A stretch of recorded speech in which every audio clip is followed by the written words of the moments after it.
Odeio os Indiferentes, por Antônio Gramsci, escritos de 1917.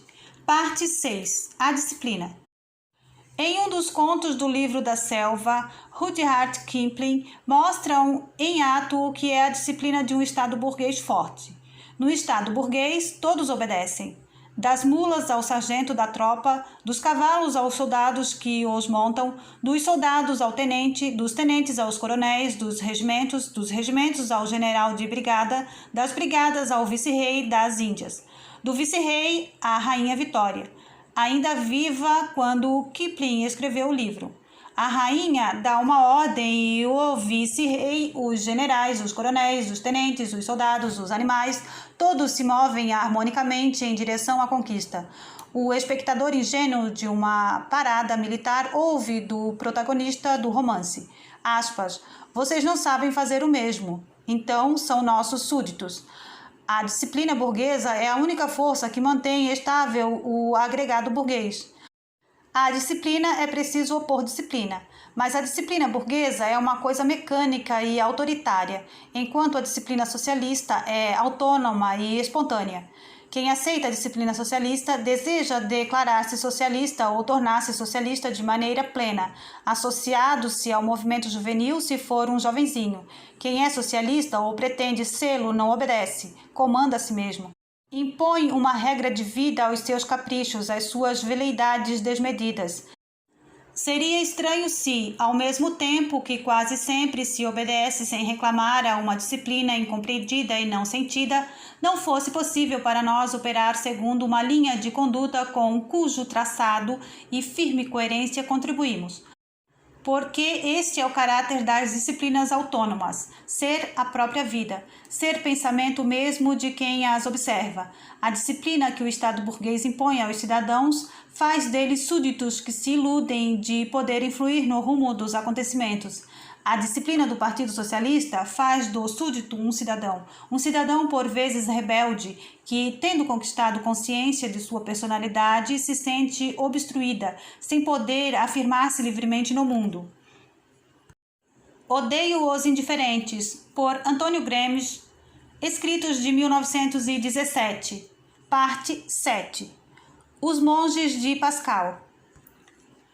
Ouvimos falar da conferência que o cidadão Gaspar realizou no Cinema Vitória, conferência patrocinada pelos socialistas dissidentes de Turim. Fomos, mesmo sabendo de antemão que o cidadão Gaspar nos teria chamado de Sales Holmes Ordure. Escutamos pacientemente e estamos prontos para admitir que o cidadão Gaspar é o mais eficaz dos, aspas, monges que a democracia e a maçonaria internacional enviaram para a Itália para converter os infiéis. Mas repetimos como Baccio Pascal, aspas, é mais fácil encontrar os monges que encontrar as boas razões. Explicamos. Não temos medo do desgosto modesto que as nossas palavras poderão suscitar. Quando aceitamos o programa socialista, tendo antes assimilado as ideias e os princípios, foi preciso realizar uma operação cirúrgica muito dolorosa. Foi preciso extirpar o coração como motivação da ação política e econômica. Que jogue suas pedras à multidão dos bem-pensantes.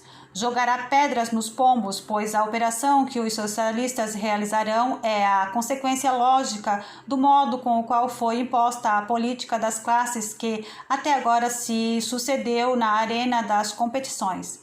O cidadão monge Gaspar falou muito no pouco tempo desde que chegou à Itália.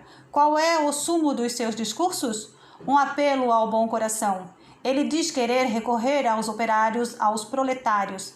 Ele sondou o humor das chamadas personalidades do movimento socialista italiano, impondo a elas a seguinte pergunta: o que devo fazer para poder falar aos trabalhadores italianos? Ele fez partido do seu drama individual, da tragédia da população do seu país, para impor uma resposta categórica à pergunta. Perturbou, com sua pergunta, algumas consciências e se valeu dessa perturbação para alinhavar um processo e decidir a respeito de uma execução sumária.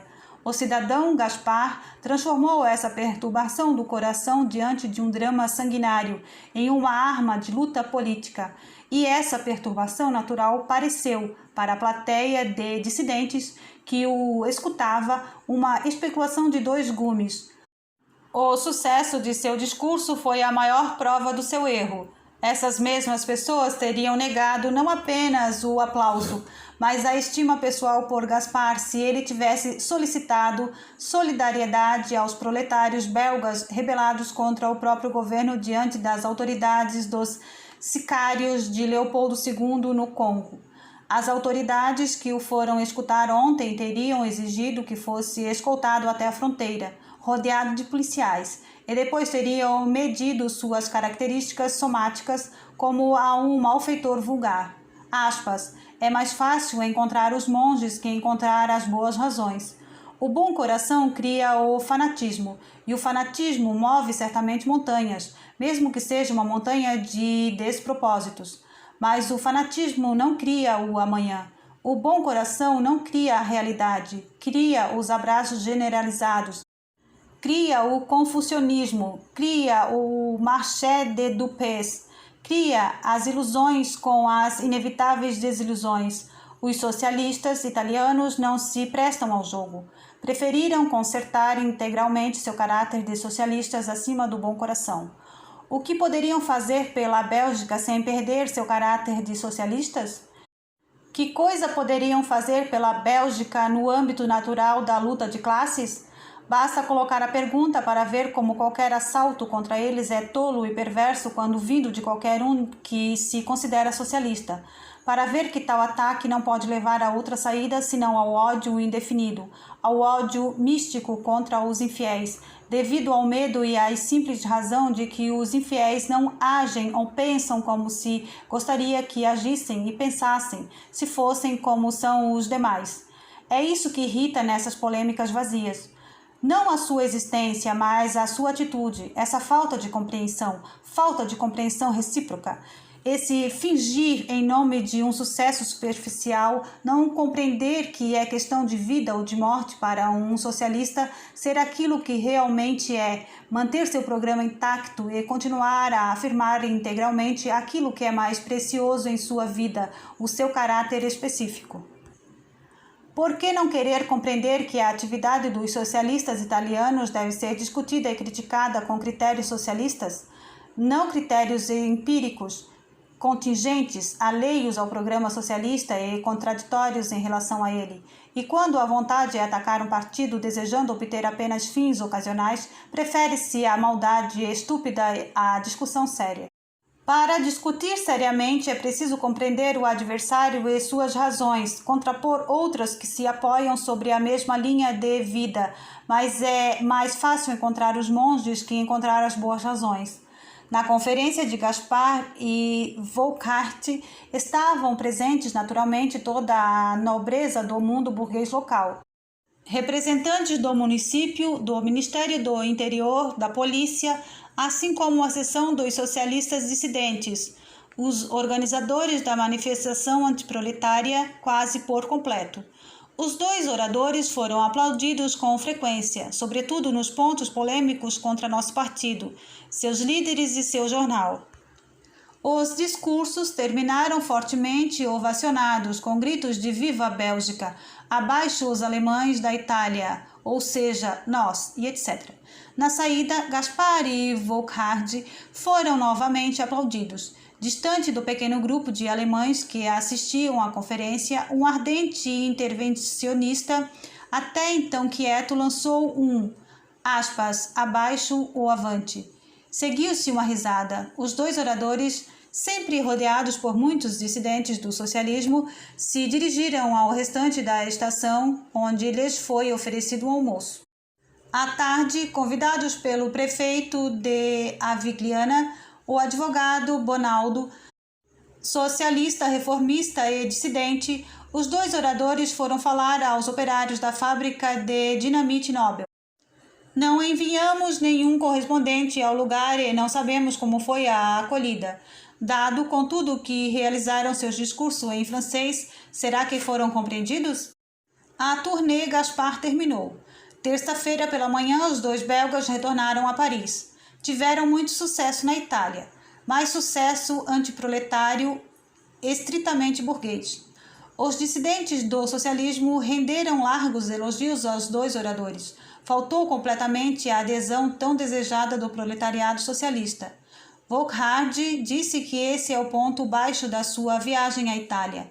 Volkhard o atribui ao excesso de ignorância de nosso partido. Não está na moda isso. Não lhe disseram? Será que ele ignora que o Push morreu? Foi sepultado e, com o tempo, esquecido? Que conta menos que zero na política nacional? Por que discutir, polemizar, pedir apoio moral, adesão e solidariedade à associação desse tipo que, por sua ação constante e irredutível contra a pátria, foram lançadas ao desprezo de todos os homens de bem e dissidentes do socialismo? De verdade, não é possível entender. A adesão incondicional do proletariado dissidente e da burguesia não foram suficientes para anular o ponto baixo? É difícil, cidadãos Gaspar e Volkhard, mas permanecemos obstinados, fiéis aos nossos princípios de classe e acima da contenda pela internacional proletária e pelo socialismo. Isso é tudo e boa viagem. Odeio os Indiferentes, por Antônio Gramsci. Escritos de 1917, parte 8. Caráter. Não culpamos nossos adversários por serem adversários do socialismo, por termos uma consciência exata da nossa personalidade, da tarefa a que nos propusemos, do método por meio do qual buscamos alcançar nossos fins, compreendemos perfeitamente que podem existir tais adversários. Impressiona que nossos adversários não compreendam que nós podemos e devemos existir. Impressiona que nossos adversários não entendam que nós podemos e devemos possuir uma personalidade, tarefas, fins e métodos que não são os seus. Impressiona, mas não nos incomoda. Essa compreensão por parte de nossos adversários é a prova de sua deficiência. Eles não compreendem nosso caráter porque não possuem caráter algum. Não compreendem que levamos a sério, que seriamente buscamos alcançar os nossos fins. Desenvolver a nossa potência, explicar nossos métodos, pois eles não são sérios, não possuem fins nem métodos, são impotentes. A sua mentalidade foi formada por meio do transformismo. A vida deles é a vida do dia a dia. Não fazem ver mais além do fato atual. Mesmo quando são jovens, como coletividade estão envelhecidos, e os velhos não possuem um escopo importante na vida. Pensam apenas em superar, vez por vez, os obstáculos, as armadilhas de seu corpo debilitado. Biologicamente, o velho não possui caráter, porque está além da parábola.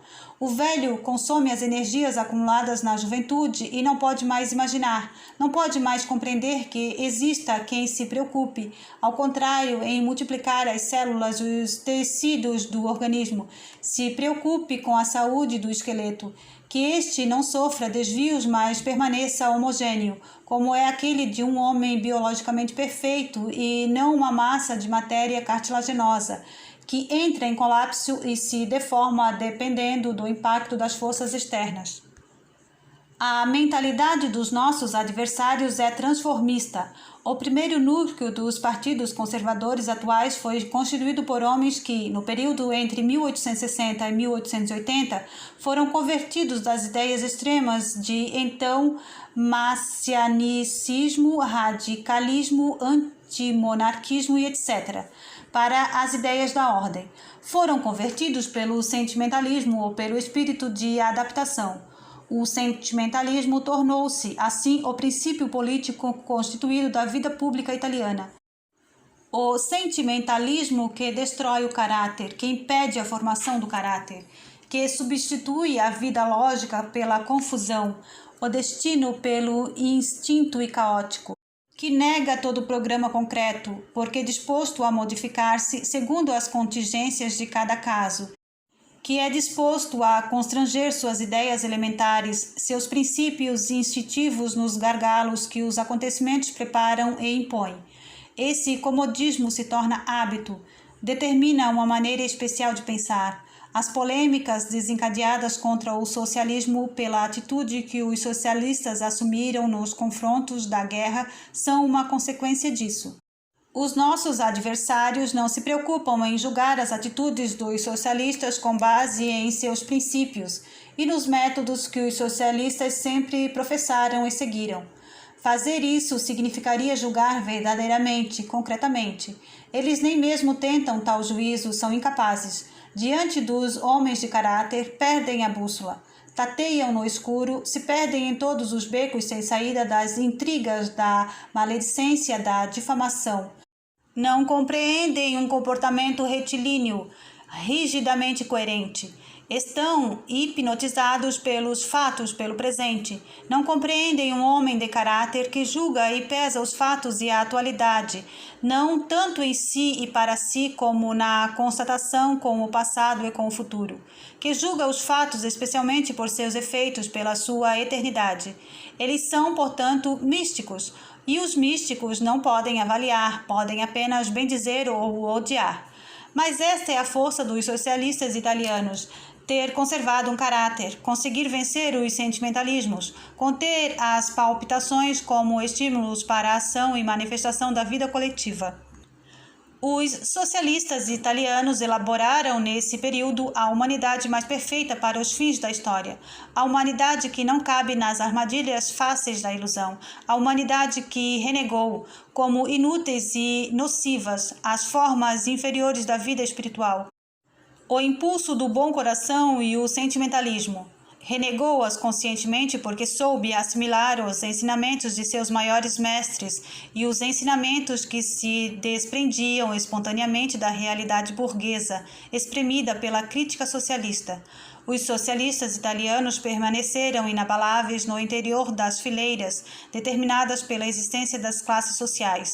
Não foram perturbados como coletividade pelos espetáculos dolorosos que se apresentavam aos seus olhos. Não foram dispersos como coletividade quando foi jogado a seus pés o cadáver ainda palpitante de um menino assassinado. A comoção que cada um experimentou, o aperto no coração, as simpatias sentidas individualmente não arranharam a consciência granítica da classe. Se cada indivíduo possui um coração, a classe como tal não possui, não no sentimento conferido a essa palavra pelo humanitarismo atrofiado. A classe possui uma vontade, um caráter. Dessa vontade e desse caráter é plasmada toda a sua vida, sem nenhum resíduo. Como classe, não pode possuir senão a solidariedade de classe, não pode lutar senão como classe, não pode compartilhar outra nação que não a da classe, ou seja, internacional. O seu coração não é outra coisa que a consciência do ser classe, a consciência dos seus fins, do seu porvir, do futuro que é apenas seu, para o qual não exige solidariedade e colaboração a ninguém, pelo qual não quer que palpite o coração de ninguém, mas apenas em sua imensa potencialidade dinâmica e criativa, a sua vontade tenaz, implacável contra tudo e todos que a ela sejam estranhos. Os nossos adversários não entendem isso. Na Itália não se conhece o caráter. E essa é a única coisa com a qual os socialistas podem contribuir e já contribuíram para a italianidade. Deram à Itália aquilo que até então sempre faltava, um exemplo vivo e dramaticamente palpitante de caráter adamantino e orgulhosamente soberbo de si mesmo. E se você gostou desse vídeo, deixe seu like, deixe um comentário, se inscreva no canal, compartilhe com seus amigos. Ative também o sininho das notificações.